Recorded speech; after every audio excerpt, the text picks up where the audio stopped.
साहब, सीएमएस साहब और आज के इस कार्यक्रम के जो महत्वपूर्ण आकर्षण है वो आप लोग हैं। आप सभी का मैं यहाँ पे हार्दिक स्वागत करता हूँ, अभिनंदन करता हूँ। मैं दो तीन बातें आपके सामने शेयर करना चाहूँगा। एक तो आप सबको बधाई। मैं स्वयं एक एनएसएस वॉलंटियर रहा हूँ कॉलेज टाइम से, तो हम लोगों ने भी, मुझे जहाँ तक याद है 7 बार मैंने ब्लड डोनेट किया अभी तक। लेकिन आप लोगों की जो संख्या सुन के मुझे और मोटिवेशन आ रहा है कि मुझे लगता है कि हमें और इस संख्या को बढ़ाना चाहिए, क्योंकि 30 बार आप लोगों ने ब्लड डोनेट किया, इसके लिए आपको बहुत बहुत बधाई। दूसरी बात, मैं भी सीएमएस साहब से बात कर रहा था कि किसी भी ब्लड बैंक या हॉस्पिटल में मुख्य रूप से 3 चीजों की जरूरत पड़ती है। एक ब्लड की, एक आप लोगों ने सुना होगा कि प्लेटलेट्स की जरूरत पड़ती है, और एक आप लोगों ने सुना होगा प्लाज्मा की जरूरत पड़ती है। तो हमारे जनपद में ब्लड बैंक है और मुझे जो जानकारी मिली है लगभग 58 यूनिट अभी अवेलेबल है, और आज जो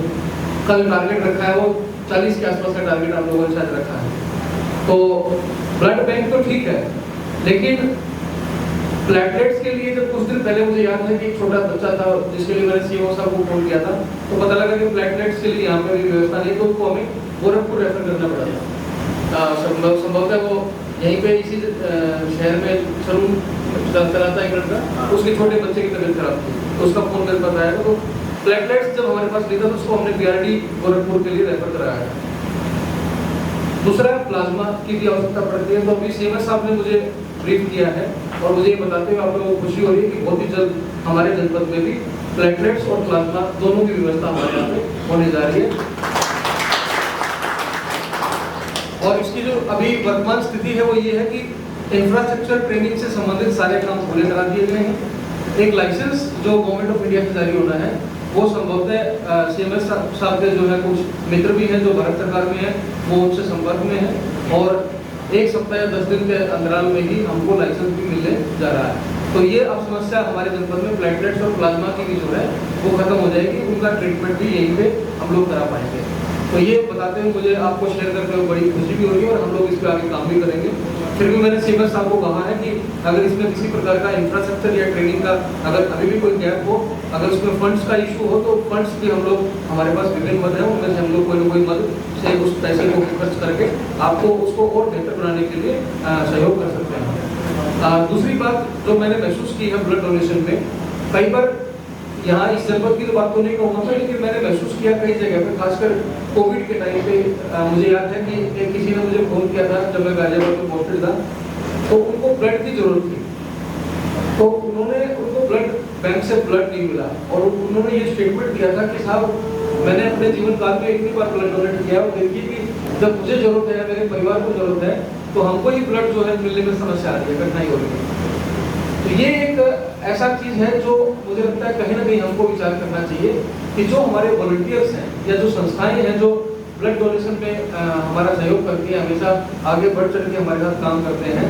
जब कभी उनको या उनके परिवार को या किसी जानने वाले को जब ब्लड की जरूरत पड़ती है, तो हमारे पास ऐसा क्या मैकेनिज्म है कि हम उनको फैसिलिटेट करें। अगर एक बार के लिए हो सकता है कि हमारे ब्लड बैंक में उस ब्लड ग्रुप का कोई ब्लड अवेलेबल ना हो सकता है, तो उसके लिए हमारे प्रयास किस तरह के हैं कि आसपास के ब्लड बैंक्स के साथ में हमारी मैपिंग है या नहीं है, क्या हमारे पास में जो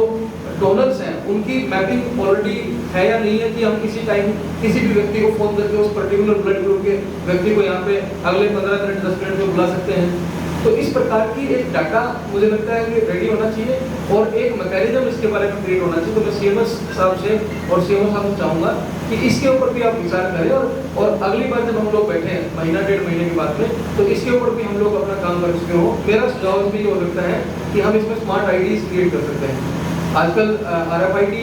युक्त जो है ID कार्ड बनते हैं, जितने भी हमारे इंडिविजुअल डोनर्स हैं उनको हम एक ID कार्ड इशू कर दें, और जो हमारे संस्थाएं जुड़ी हुई हैं, जैसे अभी रोटरी क्लब है या अमर उजाला है, या इन लोगों ने जो अभी सर्टिफिकेट जिनको मिले हैं, एक संस्था का जो है अलग कलर का एक ID कार्ड हो, और वो आईडी कार्ड जो RFID युक्त हो उसको स्कैन करें तो उसकी इन्फॉर्मेशन सारी हमारे पास अवेलेबल हो। तो ये जितने भी हमारे पोटेंशियल डोनर्स हैं या जिन्होंने डोनेट अभी तक किया है, हम उनको ये इशू कर सकते हैं। और हमारे ब्लड बैंक में इस तरह की व्यवस्था हो कि अगर वो आईडी कार्ड लेके कोई भी व्यक्ति आता है, क्योंकि सर्टिफिकेट कई बार नहीं रह पाता है सामने, लेकिन एक वो आईडी कार्ड एक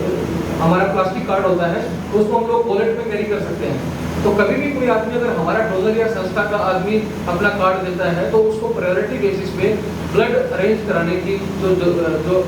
जिम्मेदारी है वो अगर हमारी हम लोग मान लेंगे तो मुझे लगता है कि एक अच्छे वातावरण को हम लोग यहाँ पे क्रिएट कर पाएंगे। तो यही दो भी बातें मुझे आपको शेयर करनी थी। मैं पुनः एक बार आप सबको बधाई देता हूँ और धन्यवाद देता हूँ पूरे आप सभी का कि आप लोगों ने इस पुण्य काम में अपनी जिम्मेदारी को निभाया। धन्यवाद।